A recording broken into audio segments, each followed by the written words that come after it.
Sensation కోసమా promotion కోసమా audio ఫంక్షన్లు ప్రీ రిలీజ్ ఈవెంట్లలో తరచుగా వివాదాలు మొదలవుతున్నాయి. తాజాగా హగ్ డే కిస్ డే పేరుతో మళ్లీ హాట్ టాపిక్ అయ్యారు నటుడు నరేష్. హే భగవాన్ ఈవెంట్ లో సీనియర్ నటుడు నరేష్ హల్చల్ చేశారు. హగ్ అంటూ వెళ్లి హీరోయిన్ దగ్గర ఆగిపోయిన నరేష్ అమ్మాయిలు పద్ధతిగా ఉన్నారు అందుకే ఆగిపోయాను అన్నారు. గతంలో నిధి అగర్వాల్ సమంత ఘటనలు శివాజీ కామెంట్లని పరోక్షంగా ప్రస్తావించారు నరేష్. ఇక బూత్ సాంగ్ పాడిన చంద్రహాస్ వివాదం కూడా ఒక ప్రీ రిలీజ్ ఈవెంట్ వేదికగానే రాజుకుంది. అంతకుముందు శివాజీ చేసిన కొన్ని కామెంట్స్ దండోరా అనే ప్రీ రిలీజ్ ఈవెంట్ లో జరిగాయి. అంతకుముందు గతంలో ఇలా ఎన్నో ఇంకెన్నో.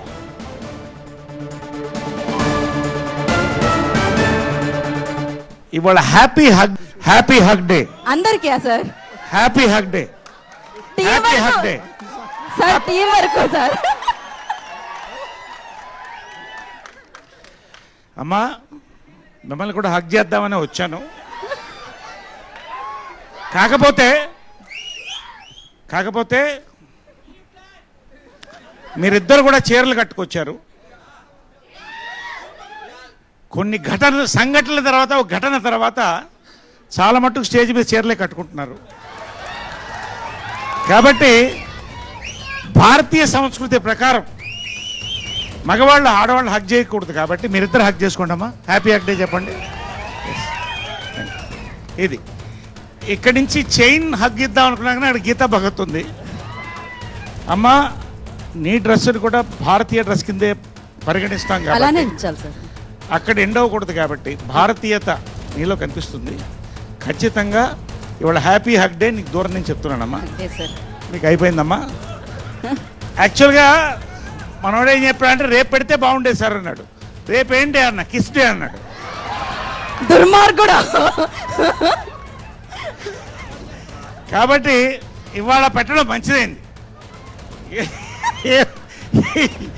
ఏదైనా కూడా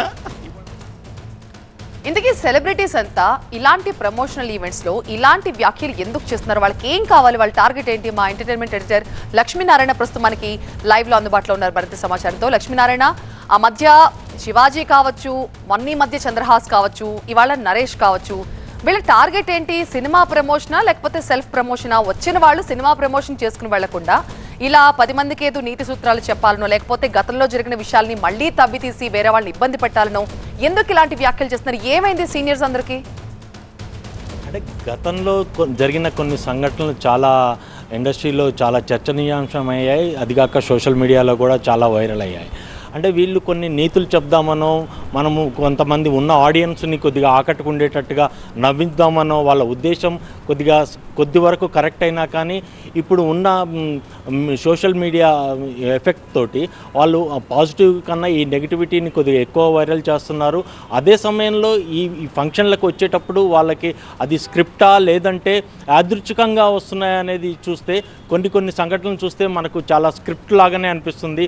ఒక ఈవెంట్ వైరల్ అవ్వాలి అంటే, ఒక ఈవెంట్ గురించి ఎక్కువగా మాట్లాడుకోవాలి అంటే కొన్ని పదాలు కొంతమంది వ్యక్తులు ఇలా మాట్లాడటం కరెక్ట్ ఏమోనని వాళ్ళు అనిపిస్తున్నట్టుగా కొన్ని సంఘటనలు అయితే చూస్తే మనకు అర్థమవుతుంది. ఏది ఏమైనా ఇలాంటి పరిణామాలు అయితే ఇండస్ట్రీకి కరెక్ట్ కాదు. అదే సమయంలో సోషల్ మీడియాలో వైరల్ అవ్వటం వల్ల ఆ సినిమాకి ఎంత పాజిటివిటీ వస్తుందో దానికన్నా నెగిటివిటీ ఎక్కువ వస్తుందనేది ఇండస్ట్రీ పెద్దలు చెప్తున్న కొన్ని మాటలు. అయితే ఈరోజు హ్యాపీ డే, హగ్స్ డే అంటూ, హ్యాపీ కిస్ డే అంటూ, అంటే ఈ మాటలు ఎక్కడికో వెళ్ళిపోతున్నాయి. ఎలా వక్రీకరించి తీసుకోవాలో అలా జనాలు వక్రీకరించి తీసుకుంటున్నారు. వీళ్ళు పద్ధతిగా మాట్లాడాల్సిన పరిస్థితి ఎంతైనా ఉంది. అంటే ఒక ఫంక్షన్లో మైక్ దొరికింది అంటే మనం ఎంత ఆచితూచి మాట్లాడాలనేది ఆ సీనియర్ నటులుగా వాళ్ళు కొద్దిగా తెలుసుకుంటే మంచిది అనేది ఇండస్ట్రీలో జరుగుతున్న పెద్దలు చెప్తున్న మాటలు. అంటే ఇలాంటి మాటలు ఎక్కువగా వైరల్ అవడంతో ఆ సినిమాకి కొద్దిగా క్రేజ్ వస్తుందని ఆ ఈవెంట్ ప్రతినిధులు కూడా అలాంటి స్క్రిప్ట్ వైజ్డ్గా ఇస్తున్నారు అనేది కొంతమంది చేస్తున్న ఆరోపణలాగా ఉన్నాయి. Right Lakshminarayana, thank you.